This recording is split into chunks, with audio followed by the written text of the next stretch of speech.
ഞാൻ വലിയവൻ. തനിനിറം വാർത്തകൾ വായിക്കുന്നത് ജനസേവകൻ തോട്ടപ്പള്ളി. 75 വർഷത്തിലേക്ക് എത്രയോ മന്ത്രിമാർ, MLA മാർ, MP മാർ, മുഖ്യമന്ത്രിമാർ വിദേശ രാജ്യങ്ങളിൽ പോയി താമസിച്ചിട്ടുണ്ട്. അവിടുത്തെ ജനങ്ങൾ അനുഭവിക്കുന്ന സുഖസൗകര്യങ്ങൾ എന്നുവെച്ചാൽ റോഡ് ഗതാഗതം, പാർക്കുകൾ, ബീച്ചുകൾ, വിനോദ സൗകര്യങ്ങൾ, കൃഷിയിടങ്ങൾ, വ്യവസായശാലകൾ എന്നിവയെല്ലാം കണ്ടും കേട്ടുമാണ് ഇവർ നമ്മുടെ ചിലവിൽ മടങ്ങി വരുന്നത്.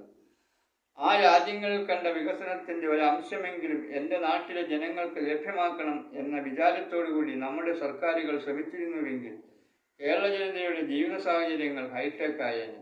ഭൂരിപക്ഷം വകുപ്പ് സെക്രട്ടറിമാരും IAS-കാരും പുറം രാജ്യങ്ങൾ സന്ദർശിച്ചിട്ടുണ്ട്. അവരും പറക്കുന്ന ജനത്തിൻ്റെ ചിലവിലാണ്. ഭാവനാശേഷിയില്ലാത്ത രാഷ്ട്രീയ നേതൃത്വവും ഏറാൻമുളന്ന ബ്യൂറോക്രാറ്റുകളും കൂടി നമ്മുടെ ഖജനാവ് കൊള്ളയടിക്കുകയാണ്. ഒരു പദ്ധതി തുടങ്ങിവെച്ചാൽ ഇത്ര സമയം കൊണ്ട് അത് പൂർത്തീകരിക്കണം എന്ന ചിന്ത ഈ നേതൃത്വങ്ങൾക്കില്ല. പദ്ധതി ഏതെല്ലാം വിധത്തിൽ താമസിപ്പിക്കാമോ അത്രയും കാലം താമസിപ്പിക്കും. താമസിക്കും തോറും പലരുടെയും പോക്കറ്റ് വീർക്കുകയാണ്.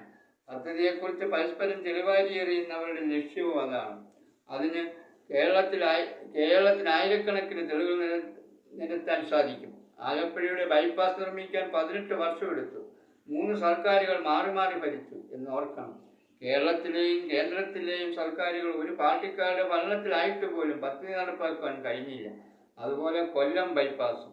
തെറ്റ് ചെയ്യുന്ന പാർട്ടിക്കാർക്ക് വോട്ട് ചെയ്താതിരുന്നാൽ മതി, അവർ കാര്യങ്ങൾ തിരുത്തിക്കൊള്ളും. ഹായ് കൂട്ടുകാരെ, പാഠം 19 കാണാൻ മറക്കല്ലേ.